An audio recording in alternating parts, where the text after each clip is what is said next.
बोर्डाच्या परीक्षेत बुरखाबंदी?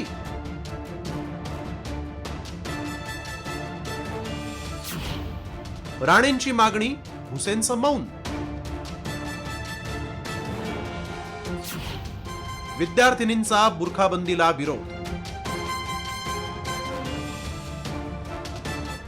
बोर्डाच्या परीक्षा कॉपीमुक्त करण्यासाठी शासन वेगवेगळ्या योजना राबवत असताना मंत्री नितेश राणेंनी केलेल्या मागणीवरून आता वाद पेटण्याची शक्यता आहे. कॉपी रोखण्यासाठी 10वी आणि 12वीच्या विद्यार्थिनींवर बुरखाबंदी लावण्यात यावी असं पत्रच त्यांनी शालेय शिक्षण मंत्री दादा भुसेंना पाठवलंय. मात्र या संदर्भात दादा भुसेंना विचारलं असता त्यांनी मात्र बुरखाबंदीवर थेट बोलणं टाळलं.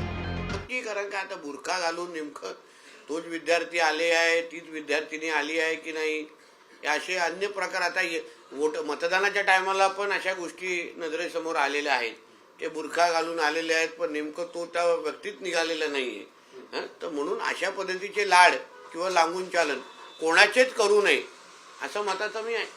कॉपी मुक्त परीक्षा हे मिशन आपल्या शालेय शिक्षण विभागाचं राहिलेलं आहे आणि म्हणून कॉपी कोणही विद्यार्थी करणार नाही याची काळजी विभाग त्या ठिकाणी घेतो आहे. कॅमेरे बसवण्यात आलेले आहेत, पोलीस बंदोबस्त आहे. कोणीही विद्यार्थी कॉपी करणार नाही याची विभाग काळजी घेतो आहे. कॉपी मुक्तीसाठी शिक्षण विभाग सातत्यानं प्रयत्न करत आहे. कॉपी सापडल्यास परीक्षा केंद्रच रद्द करण्यासाठी कठोर कारवाई करण्यात येणार असल्याचं शिक्षण विभागानं जाहीर केलंय. तसेच व्हिडिओ आणि सीसी कॅमेरे देखील परीक्षेच्या परिसरात लावण्यात येणार आहे. त्यामुळे बुरखाबंदीची मागणी योग्य नसल्याचं मुस्लिम विद्यार्थिनींचं म्हणणं आहे.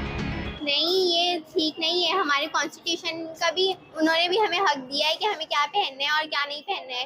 तो हमारा हक है, हम बुर्का पहन के आएंगे, हम इसमें सेफ फील करते हैं और एग्जाम के टाइम भी हम बुर्का पहनकर ही आना चाहेंगे. हमारा मज़हब ये सिखाता है कि हमें चोरी वगैरह और चीटिंग वगैरह से दूर रहे. तो हम चीटिंग वगैरह नहीं कर सकते हैं, बुर्के में हम सेफ रहते हैं.